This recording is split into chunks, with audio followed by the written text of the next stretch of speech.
anh hang đi đâu anh ngọt cái gì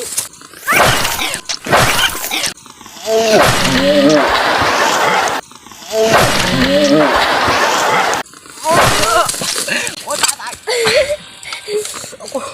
หัวเข่าสบายดีมาสู่คนมันนี่สิพามาเบิ่งปั่นเตาตอนนี้กำลังสิเหยียบเนาะเอารถเหยียบให้มันละเอียดตอนนี้เฮาสิใส่ขี้แกบนำเพราะว่าเฮ็ดแล้วมือก่อนบ่ได้ใช้อีหยังมีแต่เหยียบธรรมดาแต่ก็มันบ่อยู่เนาะสรุคือเก่าเทลงดูเองจัดเลยนี่ใส่ขี้แกบนำมันนี่เนาะบ่ฮู้ว่ามันสิรับประกันบ่หรือบ่ย้ายใช้ทอกเอานะทอกอันนึงใช่เอาแบบว่ารับประกันคุณภาพเลยแบบนี้นะเดี๋ยวคิดไปก่อนจะเอารถเลยเหยียบเพราะมันนั่นมือก่อนนั่นเห็ดแมนเอาตีนเหยียบเอามดชอบนั่นแหละนะ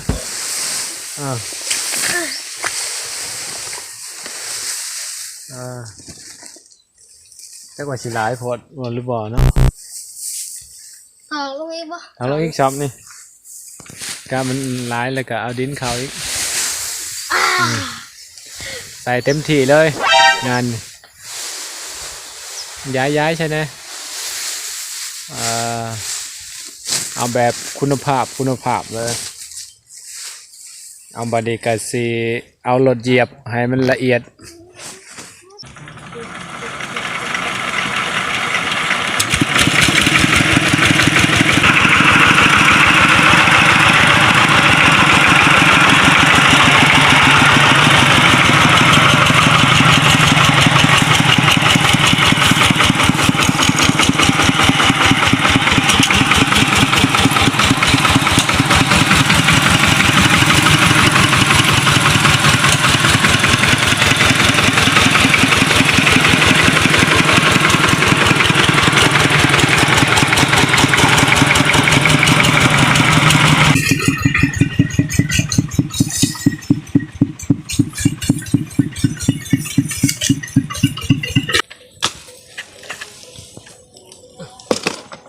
เนาะบานี้เขาเย็บแล้วมาเปื้อบาเนี่ยคนเฉลาะดินต่อเขาเอารถไถเหยียบเปื้อแล้วครึ่งหนึ่งยังครึ่งหนึ่งบานี้เปื้ออีกขาดว่าให้แล้ว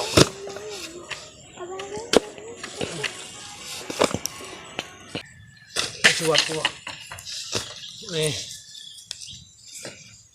อย่าเผาเอาไปนี่กันไปเปื้อ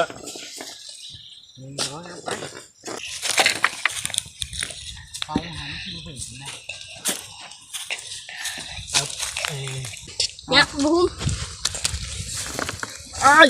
ลุงพอแล้วเมื่อแต่ก่อนเห็นบริใช้แกบ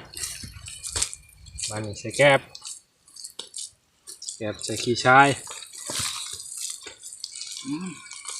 ให้บ้างเนาะนี่ใช้ให้มันหอบก่อนมันโมเป็นบัง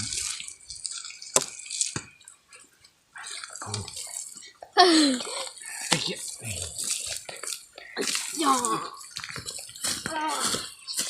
เอาไฟเสีย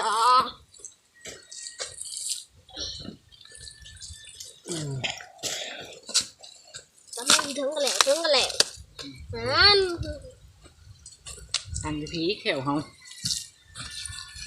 อันนี้ผีไป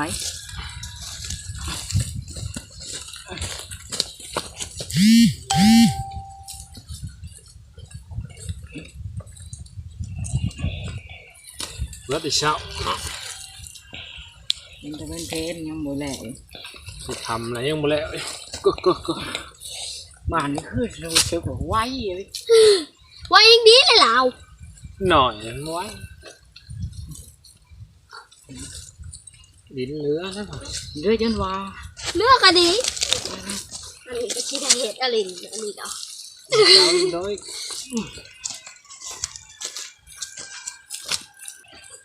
หลอดกันแล้ว เนาะ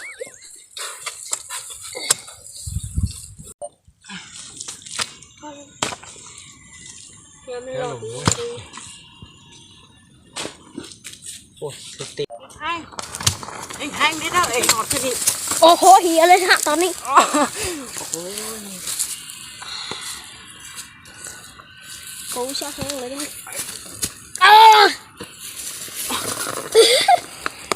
ดินแตกแล้ว ไอ้เงี้ยโอ้โอ้ตายหัวเข่าเจ็บแห้งแหละ กระแห้งจุ๊บ อ๋อ เดี๋ยวได้มันเสียหน่อย ไปแห้งจุดโอ้เจ็บเข่าเลิกมันพวกเขากูเจ็บมือ เกือบปากกูขามนี่พวกเขาคนก็ถมไปพลาดนะต่มเลย ต่อหน้าท่านหลวง เขาไปนี่เองเจ้า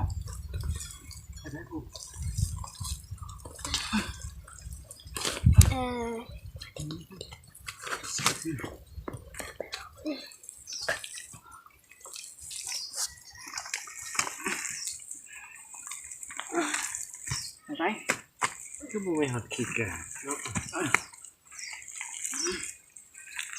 ก็ใส่หลายๆก็โยทั้งเสียงมันไหลไปหมดเลยเว้ย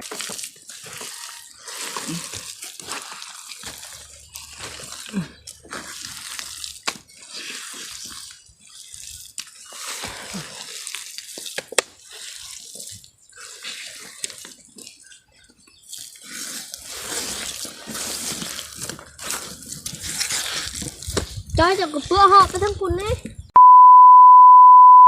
ถือว่าสำเร็จการปั่นเตาภายในมื้อนี้สำเร็จเสร็จสิ้นไปที่เฮมห้อยนั่นก็คุ้มบอลเอาดินเอามาเบิ่งเตาที่ปั่นโอ้โหเนี่ยปั่นแล้วก็จุดเลยจุดให้มันแห้งมันแข็งเนาะว้ากะแล้วเว้นนี่ละอันนี้ไม่คำไว้ยันดินเจือนดินยังอ่อนๆอยู่ได้เอาใหม่คำไว้เพราะว่ามันสิตลาดลงยำตลาดลงแล้วเอาใหม่เพื่อไว้ผู้ควันกลุกขึ้นอยู่แต่ว่าสิบ่ให้มันติดดอกซุ้มไว้เพราะว่ามันมาดินให้มันแข็งๆนี่นะให้มันสมัดน้ำเอาไปติดตามตอนต่อไปมือใหม่จังมาเบิ่ง